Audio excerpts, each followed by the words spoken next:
बोला खेले ना होली जटा खोली, बोला खेले ना होली जटा खोली, बोला खेले ना होली जटा खोली, बोला खेले ना होली जटा खोली।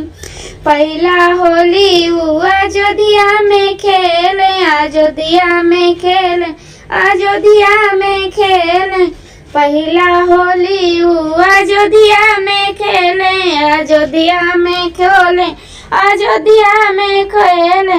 राम की संगवा गजब टोली, राम के संगवा गजब टोली।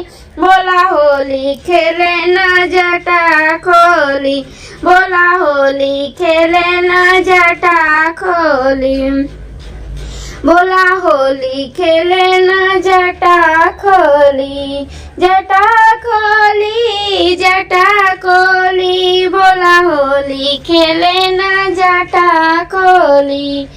दूसरा होली प्रयागराज खेले, दूसरा होली प्रयागराज खेले। गंगा यमुना गजब टोली, गंगा यमुना गजब टोली। बोला होली खेले ना जटा खोली, बोला होली खेले ना जटा खोली, जटा खोली, जटा खोली। बोला होली खेले ना जटा खोली, बोला होली खेले ना जटा खोली। तीसरा होली गोकुलवा में खेले, तीसरा होली गोकुलवा में खेले।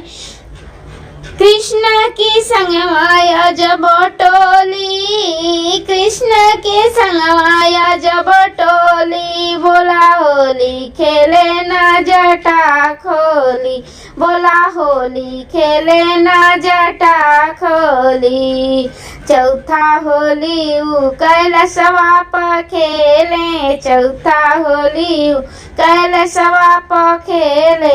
पार्वती संगवाया जब टोली, पार्वती संगवाया जब टोली। बोला खेले ना होली जटा खोली, बोला खेले ना होली जटा खोली, जटा खोली, जटा खोली। बोला खेले ना होली जटा खोली।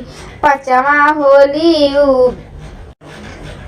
ब्रह्म संगवा खेले, पांचवा होली ब्रह्मलोक में खेले।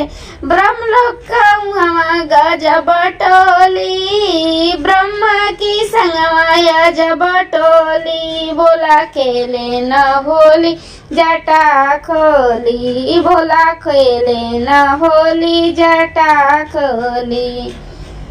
मेरा वीडियो कैसा लगा लाइक शेयर कमेंट सब्सक्राइब अपना प्यार दुलार जरूर दीजिएगा।